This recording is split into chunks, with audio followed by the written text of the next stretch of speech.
और सर पे कर्ज था, जेब खाली थी और सपने थे मेरे सितारों के, वर्दी के सपने। मुझे लोफर तक का तमगा दिया गया था कि ये लोफर हो गया है, पैसा खा रहा, बर्बाद कर रहा, कुछ नहीं। सब कुछ छोड़कर दिल्ली चला गया। अम्मी ऐसे रोईं जैसे मैं मर गया हूँ। 6 मिनट के बाद तुम्हारा ख्वाब खड़ा है, तुम्हारा सितारा वहाँ खड़ा है कि आज या तो दौड़ निकलेगा या दम निकलेगा।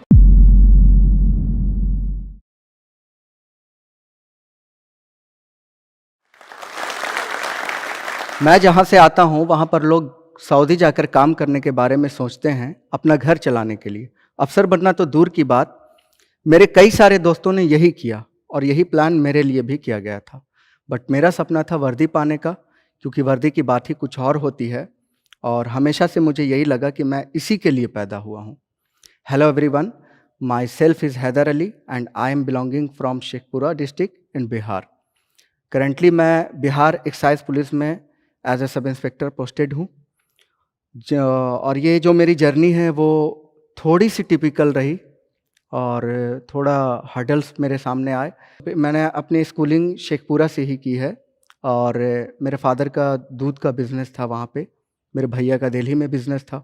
जब मैंने ग्रेजुएशन कंप्लीट की तो फाइनेंशियल कंडीशन बहुत ज़्यादा अच्छी नहीं थी और सर पे कर्ज था, जेब खाली थी और सपने थे मेरे सितारों के, वर्दी के सपने। 2012 में मैंने प्रिपरेशन शुरू की अपने सपनों की, बट हालात के वजह से मुझे दिल्ली जाकर काम करना पड़ा। अपना बिज़नेस तो फ्लॉप हो चुका था, तो एक चिकन शॉप पे जाकर मैं काम किया कुछ वक्त तक, ताकि उस पैसे को जमा करके अपनी पढ़ाई कर सकूं। कुछ वक्त काम करने के बाद लगा कि पैसे कम हैं, इतना जल्दी नहीं हो पाएगा, टाइम लगेगा। तो मैंने नाइट शिफ्ट में मज़दूरी करने की सोची, लेकिन वहाँ भी बात नहीं बनी। कुछ वक्त के बाद काम करने के बाद मैं वापस घर आया तो घर के सामने हमारी एक ज़मीन थी, ठीक घर के सामने। अम्मी ने कहा कि इसको हम बेच देते हैं बच्चों की पढ़ाई के लिए। तो अभी जैसा कि मैंने आप लोगों को बताया कि वहाँ एक ट्रेंड था, ज़्यादातर लोग सऊदी जाते थे या फिर बाहर जाकर काम करते थे। तो पापा के कुछ दोस्तों ने भी पापा को समझाया कि आप यहाँ बिहार में एक कहावत है, उपला को गोईठा कहते हैं। कहाँ आप गोईठा में घी सुखा रहे हैं, हमारी कम्युनिटी से किसी का हुआ है। और कोई वैसा मिसाल भी तो वहाँ पे नहीं था कि जिससे मोटिवेट हो सके आदमी। ये एक बहुत बड़ा स्टेप लेने जा रहे थे पापा। तो अम्मी बोली कि नहीं, लोगों ने सुझाव दिया कि ठीक है आप बेच रहे हैं, लेकिन इससे आप इसको बाहर भेजिए, गल्फ़ में जाएगा, कमाएगा, तो फिर इसी से आप ख़रीद लेंगे। अम्मी स्ट्रिक्ट रहीं, बोली कि नहीं, हमारे बच्चे पढ़ेंगे। और अम्मी के कुछ गहने थे वो भी बेचे गए। और उसके बाद मेरा जो छोटा भाई है वो आईपीएस बनना चाहता था। उसको इतना जुनून था कि वो अपने नाम के आगे भी आईपीएस लिखा करता था उस टाइम पे ही। तो मैंने उससे कहा कि अब हम दोनों चलते हैं पढ़ने के लिए। तो उसने कहा कि नहीं, हमारे पास इतने पैसे नहीं हैं कि हम दोनों जाकर पढ़ें, तो तू जा और जाकर अपना सपना पूरा कर और मैं जाता हूँ गल्फ़ कमाने के लिए। और इस तरह से जो प्लान मेरे लिए था वो प्लान उसने ले लिया और अपना सपना भी मुझे दे दिया। फाइनली मैं पटना आया और वो गल्फ़ चला गया पैसे कमाने। पटना आने के बाद 1 हफ्ते तक इधर उधर घूमता रहा, कोचिंग्स के चक्कर लगाता रहा, बट कहीं कुछ समझ में नहीं आ रहा था कि कहाँ शुरू करूँ। और फिर से परेशान हुआ। तो मेरे एक सीनियर दोस्त थे, उन्होंने रहमान सर के बारे में बताया कि वहाँ जाओ। रहमान सर के यहाँ गया, उनके क्लास ली, बहुत मोटिवेशन मिला। और वहाँ पे क्या है ना कि आपको कोई सब्जेक्ट 2 घंटे का क्लास है किसी सब्जेक्ट पे, तो सब्जेक्ट आपको आधे घंटे 40 मिनट ही पढ़ाए जाते हैं। बाकी का टाइम मिलता है आपको मोटिवेशन। वो मोटिवेशन जो आपको आपके गांव में, आपके मोहल्ले में या आपके अंदर नहीं मिलती। तो मैं भी वहाँ पे काफ़ी मोटिवेट हुआ और अपने प्रिपरेशन को स्टार्ट किया। 2012 के लास्ट में मैंने आरपीएफ सब इंस्पेक्टर का एग्ज़ाम दिया और क्वालिफाई किया। रनिंग भी क्वालिफाई कर गया फिजिकल में। चेस्ट मेजरमेंट में 0.5 सेंटीमीटर से मैं डिस्क्वालीफाई हो गया। और ये जो हाफ सेंटीमीटर होता है ना, इसको आप साल में कन्वर्ट करो तो बहुत ज़्यादा लंबा हो जाता है ये। 2015 में फिर बिहार एसआई का पेपर दिया, रिजल्ट आया, उसमें भी नहीं हुआ। अब मैं अंदर से टूटने लगा, थोड़ा मेरी हिम्मत टूटने लगी। सब कुछ छोड़कर दिल्ली चला गया, वहाँ जामिया का एंट्रेंस दिया, पीजी में मॉडर्न हिस्ट्री में एडमिशन लिया। मुसीबत ने वहाँ भी पीछा नहीं छोड़ा, हिंदी मीडियम का स्टूडेंट था, वहाँ पे सारे क्लासेस, सारे लेक्चर्स इंग्लिश में और सारे रीडिंग्स इंग्लिश में। अब मुझे वहाँ पे 3-3 मेहनत, अपने सपने की तैयारी भी, मतलब इधर की भी पढ़ाई, हिस्ट्री भी पढ़ना है और इंग्लिश भी पढ़ना है। एक पेज को ट्रांसलेट करने में 1-1 घंटा मुझे लगता था समझने में। तो वहाँ भी एक बार लगा कि नहीं, बैलेंस नहीं कर पाऊँगा, या तो पीजी छोड़ना होगा या ये छोड़ना होगा। तो खैर मेरी एक मैम थी वहाँ पे, रोमा मैम, उन्होंने बहुत सपोर्ट किया और भी दोस्तों ने सपोर्ट किया, और इस तरह से वहाँ भी पीजी भी मेरा हो गया और 2 साल अपने सपने की तैयारी भी चलती रही। फाइनली 2018 में मैंने फिर से बिहार एसआई का प्री मेंस दिया, क्वालिफाई कर गया। इस बार 1 सेकंड से रनिंग में चूक गया। और मैंने आपको जैसा कि पहले बताया था कि ये जो 1 सेकंड है, आप इसको साल में कन्वर्ट करो तो बहुत ज़्यादा लंबा हो जाता है।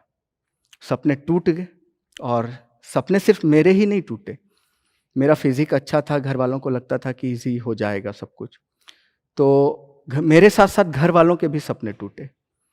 अम्मी ऐसे रोईं जैसे मैं मर गया हूँ। पहली बार पापा की आंखों में आंसू देखा, हमने कभी पापा को रोते नहीं देखा था। सब पापा, भाई, बहन सब रो रहे थे, मतलब मैं अंदर से बहुत टूट गया। अब लोगों के ताने भी मिलने लगे। कुछ लोगों ने सलाह दिया कि वापस इसको भी गल्फ़ भेज दीजिए, कहाँ आप पैसे बर्बाद कर रहे हैं। कुछ ये भी कहने लगे कि छोटा भाई कमा रहा है, बड़ा भाई कमा रहा है, बाप भाई का पैसा खा रहा, सबका पैसा बर्बाद कर रहा। किसी ने मशवरा दिया कि ग्रुप डी में की तैयारी करो, तो कोई कुछ। मुझे जॉब की टेंशन नहीं थी, मैं जॉब लेने पटना नहीं आया था, और कभी मुझे सिर्फ वर्दी चाहिए थी। मैंने कभी रेलवे का नहीं भरा, कभी बैंकिंग का, किसी चीज़ का नहीं भरा। मैंने सिर्फ जब एसआई का आता था जब ही मैं भरता था। खैर अंदर से बिल्कुल टूट गया, हिम्मत नहीं हो रही थी कि अब फिर से स्टार्ट करूं। एक दिन अपने रूम में था घर पे, तो पापा आए रूम में, पूछे कि क्या हुआ, कब जाओगे, फिर प्रिपरेशन करना है ना। तो बोला कि पापा अब नहीं हो पाएगा हमसे। तो पापा मेरे बगल में बैठे और बहुत खामोशी से पापा ये बोले कि देखो बेटा, तुम लोगों के लिए मिसाल बनोगे, तुमको अब मिसाल बनना है। 4 साल लगभग तुमको हो गया, 5 साल प्रिपरेशन करते, अब तुम लोगों के लिए मिसाल बनोगे, क्योंकि यहाँ पर जो ट्रेंड है वो तुमको पता है। तो अब ये डिपेंड तुम्हारे ऊपर करता है कि तुम सक्सेसर का मिसाल बनो या फेलियर का बनो, ये तुम्हारे ऊपर डिपेंड करेगा। और मैं बहुत सोच में पड़ गया। तो पापा मुझे बहुत हिम्मत दिए कि देखो तुम्हारा नाम हैदर अली इसीलिए रखे हैं, तुम कर सकते हो। मुझे मोटिवेट किए, लोग चांद पे जा रहे हैं, तुम इतना भी नहीं कर सकते, कंधे पे सितारे नहीं सजा सकते, फिर जाओ पटना। पटना आया, फिर रहमान सर से मिला, और दूसरा मोटिवेशन पापा के बाद रहमान सर दिए। सर वो उठे और मेरे माथे पे अपनी उंगली से दरोगा लिख दिए और बोले कि इसको कोई नहीं काट सकता, तुम तैयारी करो, मैं कह रहा हूँ होएगा तुम्हारा। मैंने फिर प्रिपरेशन शुरू किया, और 2019 का जो ईयर था वो मेरे लाइफ का टर्निंग पॉइंट था। 64th बीपीएससी का प्री क्वालिफाई किया, और उसका मेंस भी लिखा मैंने। नेट का पेपर क्वालिफाई किया, एक्साइज का प्री मेंस सब क्वालिफाई किया। लेकिन एक चीज़ मैंने ये किया था कि इस बार मैंने किसी को अपने रिजल्ट और एग्ज़ाम के बारे में घर में भी नहीं बताया। ये सिर्फ मेरा छोटा भाई जानता था, और मेरे कज़न ब्रदर शाहबाज भैया जानते थे, और 2-4 दोस्त।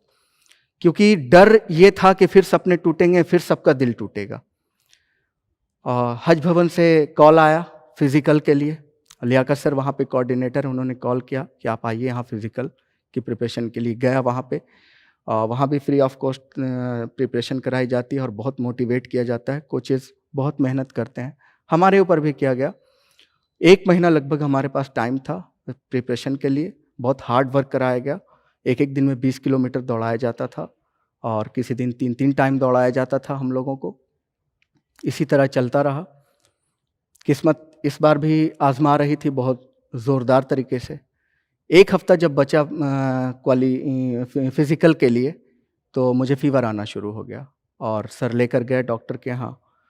डॉक्टर चेकअप के बाद पता चला कि टाइफ़ाइड है और सब लोग घबरा गए, मैं भी घबरा गया कि मतलब लगता है कि किस्मत चाहती ही नहीं है कि वर्दी पहनूँ। डॉक्टर ने कहा बेड रेस्ट के लिए, तो सर मेडिसिन वगैरह भी दिया। मैंने सर से कहा कि सर मैं मेडिसिन खाऊँगा लेकिन रेस्ट नहीं करूँगा, मैं प्रैक्टिस जारी रखूँगा। और फाइनली मैंने अपनी प्रैक्टिस जारी रखी। सर ने कहा भी कि तुम शाम वाला प्रैक्टिस एक टाइम का छोड़ दो, एक टाइम मेंटेन करो। मैं बोला नहीं, मैं प्रैक्टिस जारी रखूँगा। मेडिसिन लेता रहा, प्रैक्टिस करता रहा और फाइनली जिस दिन जाना था सर मेरे साथ मेरे जो कोचेस थे वहाँ पे वो भी गए बाहर में और सर दूर से मुझे दिखाए कि 6 मिनट में 1600 मीटर हमें दौड़ना था। तो सर ये बोले कि तुम्हारा ख्वाब उस 6 मिनट के बाहर है। 5 गेट था, 5वां गेट क्रॉस करने के बाद दौड़ कंप्लीट होना था। बोले उस 6 मिनट के बाद तुम्हारा ख्वाब खड़ा है, तुम्हारा सितारा वहाँ खड़ा है, अब तुम्हारे ऊपर डिपेंड करता है। मैं गया, जो स्टेजेस थे वो पार करते हुए। उसके बाद जब ट्रैक पे मैं रनिंग के लिए खड़ा हुआ तो मैं ये सोचकर उस दिन दौड़ा था कि आज या तो दौड़ निकलेगा या दम निकलेगा, और ये सोचते हुए मैं दौड़ा। अल्हम्दुलिल्लाह सारे स्टेजेस पार करता हुआ और मेरा हो गया सब कुछ कंप्लीट। एक्साइज एसआई में मेरा सिलेक्शन भी हो गया। तब घर में बताया और घर वाले शॉक थे, सरप्राइज थे कि मतलब ये कैसे हुआ। तो फिर मैं बताया कि इस वजह से मैंने छुपाया था। और इस बार फिर सबकी आंखों में आंसू। जब घर में ये पता चला, सबकी आंखों में फिर से आंसू था। मेरे फेलियर पे नहीं, इस बार मेरे सक्सेस पे। और जो मिसाल बननी तय थी वो मिसाल बनी। अब मेरे मोहल्ले के बच्चे और मेरे घर के भी बच्चे वो बाहर नहीं जाना चाहते हैं, सऊदी नहीं जाना चाहते हैं। वो लोग भी मेरी तरह बनना चाहते हैं और कुछ बड़ा करना चाहते हैं वो लोग भी। होता क्या है ना कि लोग सोचते हैं कि हम 6 घंटे, 8 घंटे या 10 से 12 घंटे पढ़कर पढ़ेंगे और हमारा एग्ज़ाम क्लियर हो जाएगा। नहीं, ऐसा नहीं है। पढ़ना तो आपको है ही, क्योंकि एग्ज़ाम का और मेहनत का कोई शॉर्टकट नहीं होता। बट उसके लिए एक ज़िद चाहिए होती है, एक जुनून, एक पागलपन, जो आपको चैन नहीं लेने दे, आपको सुकून नहीं लेने दे, जब तक आप अपने गोल को अचीव न कर लो। तो आप ये सोचिए कि मैं एक ऐसे कम्युनिटी से निकल कर आया और एक ऐसे जगह से आकर वो किया जिसके बारे में किसी ने सोचा नहीं था। मेरे बारे में किसी ने नहीं सोचा था।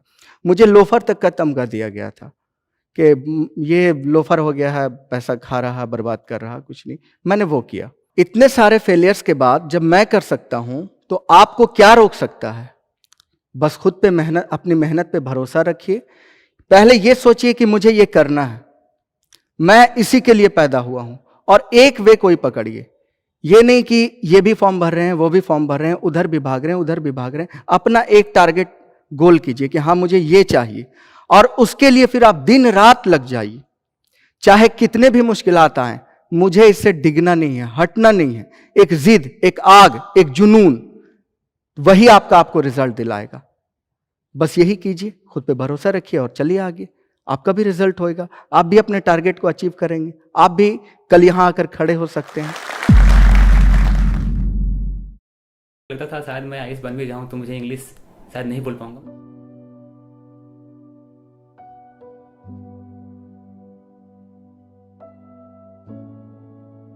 मेरा नाम तबरेज़ आलम है और मैं बिहार से बिलोंग करता हूं। मैंने जो भी मेरा एजुकेशन मैंने बिहार से हिंदी मीडियम में मैंने प्राप्त की और लास्ट ईयर मैंने अपना ग्रेजुएशन कंप्लीट किया है। प्रेजेंटली मैं दिल्ली में रह रहा हूं और यूपीएससी का प्रिपरेशन कर रहा हूं। तो प्रॉब्लम जो सबसे बड़ा जो प्रॉब्लम होता है कि जैसे आप हिंदी मीडियम स्कूल जब प्राप्त करते हैं तो क्या होता है कि जब कोई अगर आपसे कोई प्रश्न पूछता है इंग्लिश में तो आपको उसके बारे में जानकारी आपको होता है, बट क्या होता है कि लैंग्वेज का आप उस इंग्लिश में एक्सप्लेन नहीं कर पाते। इंग्लिश से तो बहुत डर लगता है क्योंकि मेरा इन्वायरमेंट ही नहीं है, तो इंग्लिश से डर लगेगा, ये नेचुरल है।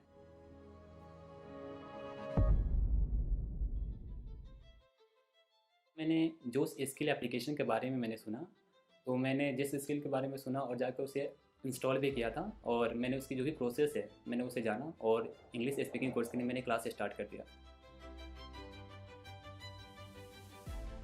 पहले तो थोड़ा बेसिक पोर्शन ग्रामर का बताया जाता है, उसके बाद वोकैब्स का जो प्रैक्टिस करना पड़ता है, उसके बाद रीडिंग प्रैक्टिस होता है और अल्टीमेटली आपको प्रैक्टिस करना पड़ता है आपके प्रैक्टिस पार्टनर से। 10 मिनट आपको मिनिमम बात करना पड़ता है, उसके बाद आपका एक जो कोर्स होता है वो कंप्लीट हो पाता है। मैं बोल सकता हूँ श्योरली कि मैं किसी से भी कोई भी पर्सन हूँ मैं उसे इंग्लिश में कम्युनिकेट कर सकता हूँ, मुझे कोई इशू नहीं है।